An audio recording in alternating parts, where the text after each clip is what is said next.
You're not bad at time management. You're just really good at lying to yourself. Think about it. We all get the same 24 hours. Oprah, your neighbor who runs marathons before breakfast, and you, who somehow spent 48 minutes watching a video of a raccoon washing grapes. Time isn't the problem. The truth about your time is that how you use it reflects what you value, or at least what you think you value. And the disconnect between the two? That's where things start to fall apart. Let's break the illusion. You don't have no time. You just don't prioritize the thing you're avoiding. Brutal, I know. But let's not sugarcoat this. Saying, "I didn't have time to work out," is often code for "I chose to binge a show and scroll Instagram while convincing myself I deserved rest for doing virtually nothing." We've all been there. The truth isn't about productivity hacks or color-coded planners. It's about honesty with yourself. Here's where it gets interesting. Studies in behavioral psychology show that our perception of time is wildly skewed. We underestimate how long things will take. Hello, I'll be ready in 5 minutes. And we overestimate how productive we'll be in the future. That's why future you agrees to everything. Meetings, projects, even helping your cousin move. But when present you shows up, suddenly it's all regret and sore muscles. Why do we do this?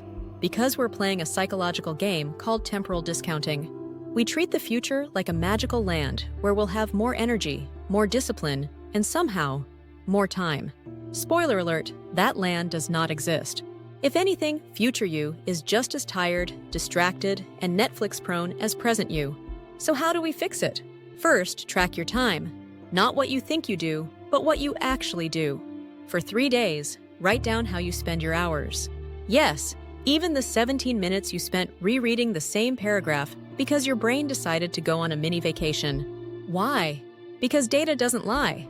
You'll probably be shocked to see how many hours slip through the cracks. Next, question your defaults. Why do you check your phone the second you wake up? Why do you say yes to things you resent later? Many of our time drains are unconscious habits, not conscious choices.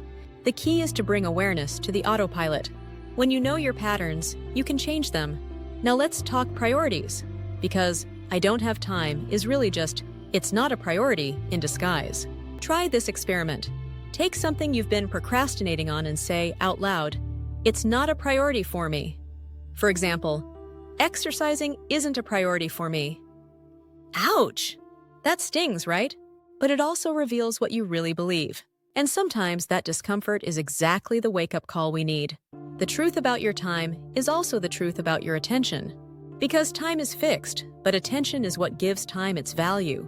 You can have an entire hour and waste it in a fog, or have 15 minutes of laser-focused energy and get more done than most people do all day. The secret isn't in managing your time better, it's in managing your mind better. And that brings us to boundaries. If you're constantly overbooked, overwhelmed, or secretly fantasizing about running away to a cabin in the woods, there's a boundary issue. Your time is not a community garden for everyone to plant their drama and deadlines in. Learn to say no. Or at least, learn to say "not now" without guilt. Every yes is a no to something else. Make sure you're not constantly saying no to yourself. One more thing, busyness is not a badge of honor.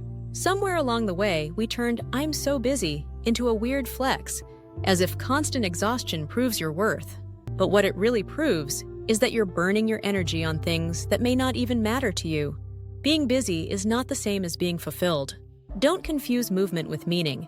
So, if you've been feeling like time is slipping through your fingers, good. That means you're paying attention. Because here's the final truth. How you spend your days is how you spend your life. There's no someday where everything magically aligns. There's only today and what you choose to do with it. Start by being radically honest. Look at your calendar and your to-do list. Does it reflect who you want to be, or just who you've defaulted into becoming? Reclaiming your time isn't about doing more. It's about doing more of what matters. You don't need a productivity system. You need a perspective shift. Time is the one currency you can never get back. Spend it like it matters, because it does.